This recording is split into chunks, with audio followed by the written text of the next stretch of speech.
प्यारे छात्रगण, आज हम क्लास 10 का सोशल साइंस 2020 में पूछे गए क्वेश्चन जो कि फर्स्ट सिटिंग में पूछा है, तो उनको आज मैं बताने जा रहा हूँ। तो सबसे पहले यह जानिए कि 2020 एनुअल में वस्तुनिष्ठ कितने क्वेश्चन पूछे जाते थे। तो कुल मिलाकर 48 क्वेश्चन पूछे जाते थे, जिसमें से 40 प्रश्न अनिवार्य होते हैं, यानी 40 प्रश्नों का जवाब देना होता था। प्रत्येक प्रश्न के लिए एक एक अंक निर्धारित किया गया है। तो ये 2020 का जो एग्ज़ाम हुआ है, यह 2022 के लिए अत्यंत ही महत्वपूर्ण है। चाहे वो ऑब्जेक्टिव हो या सब्जेक्टिव हो, वो 2022 के लिए बहुत ही महत्वपूर्ण होता है। तो ये हमारा पहला क्वेश्चन है, पंजाब में भूमि निम्नीकरण का मुख्य कारण क्या है? इसका सही जवाब होगा अधिक सिंचाई। क्वेश्चन नंबर 2, मानव शरीर में जल की मात्रा होती है?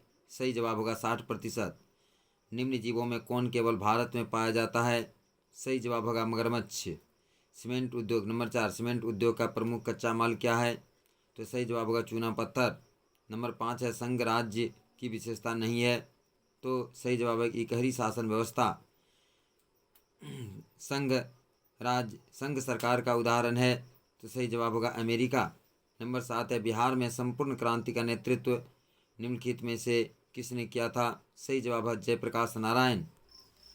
क्वेश्चन नंबर 8 है, लोकतांत्रिक व्यवस्थाओं ने निम्नांकित किन मुद्दे पर सफलता पाई है? सही जवाब होगा राजनीतिक असमानता को समाप्त कर दिया है।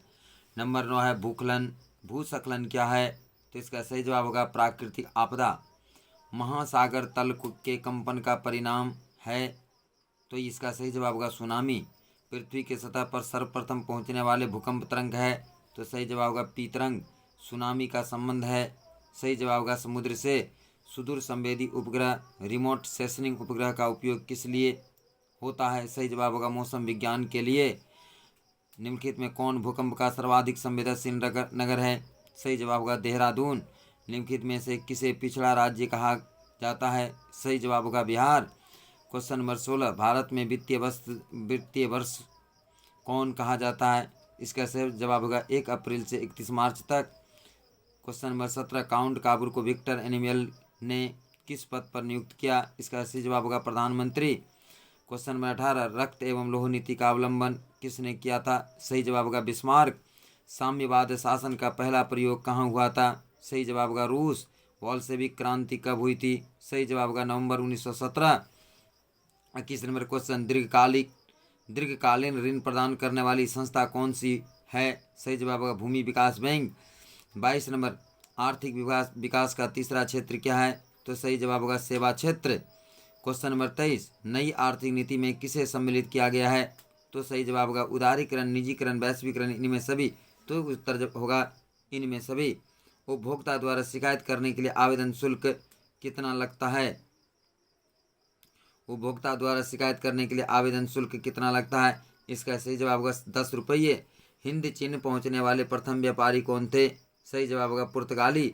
सविनय अवज्ञा आंदोलन कब शुरू हुआ था? सही जवाब होगा 1930। राउरकेला लोहा इस्पात उद्योग है? तो ये इसका सही जवाब होगा ओडिशा। क्वेश्चन नंबर 29 है, उपभोक्ता अधिकार दिवस कब मनाया जाता है? सही जवाब होगा 15 मार्च। वैश्वीकरण के मुख्य अंग कितने हैं? सही जवाब होगा 4। 31 नंबर, कौन सी सेवा गैर सरकारी है? तो सही जवाब होगा मॉल सेवा। भारत का वित्तीय राजधानी किस शहर को कहा जाता है? सही जवाब होगा बम्बई। कांटी तापीय विद्युत परियोजना किस जिला में स्थापित है? सही जवाब होगा मुजफ्फरपुर। रेल वर्कशॉप कहाँ स्थित है? रेल वर्कशॉप कहाँ स्थित है? इसका सही जवाब होगा जमालपुर। सुनामी का प्रमुख कारण क्या है? क्वेश्चन नंबर 35, इसका सही जवाब होगा समुद्र में भूकंप। क्वेश्चन नंबर 36, सुखाड़ क्या है? यह एक प्राकृतिक आपदा है? सही उत्तर होगा प्राकृतिक आपदा। क्वेश्चन नंबर 37, निम्नलिखित में कौन सी एक बात लोकतांत्रिक व्यवस्थाओं के अनुरूप नहीं है? इसका सही जवाब होगा बहुसंख्यकों का शासन। क्वेश्चन नंबर 38, लोकतंत्र की सफलता निर्भर करती है?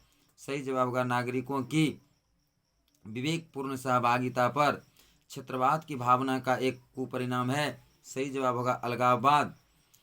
कोयला है और नवीकरणीय संसाधन। कोयला है क्वेश्चन नंबर 40, तो कौन सा संसाधन है? और नवीकरणीय संसाधन। अब है क्वेश्चन नंबर 41, द्वितीय महायुद्ध के बाद यूरोप में कौन सी संस्था का उदय आर्थिक दुष्प्रभावों को समाप्त करने के लिए हुआ? तो इसका सही जवाब होगा यूरोपीय संघ। क्वेश्चन नंबर 42, किसने कहा मुद्रण ईश्वर की दी हुई महानतम देन है, सबसे बड़ा तोहफा है? इसका सही जवाब होगा, ये कथन किसने कहा था?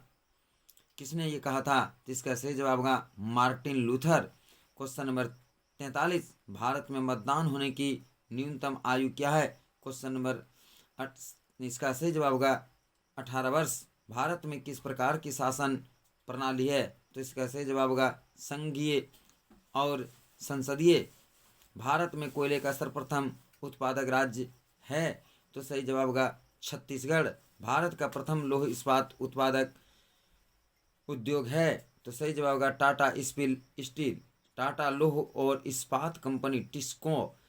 और 47 नंबर क्वेश्चन है, स्वर्णिम चतुर्भुज संबंधित है? तो इसका सही जवाब होगा सड़क मार्ग से। क्वेश्चन नंबर 48 है, गंडक परियोजना है? इसका सही जवाब होगा वाल्मीकि नगर में। तो इस तरह से 2020 के सोशल साइंस के जो क्वेश्चन पूछे गए थे, मैंने 48 में 48 बता दिया, सबका आंसर बता दिए। अब इसको एक बार 2 बार वीडियो चलाकर छोड़ दीजिए, सिर्फ सुनिए और याद कीजिए। ये 2022 के लिए अत्यंत ही उपयोगी साबित होगा। और यदि ये अच्छा लगे तो एक बार चैनल को न्यू हैं तो सब्सक्राइब करें, या तो न्यू नहीं है पहली बार नहीं देख रहे हैं तो लाइक कीजिए, शेयर कीजिए, ताकि दूसरे लोग भी इससे फ़ायदा ले सके, लाभ ले सके। बस आज इतना ही, फिर मिलते हैं अगले दिन।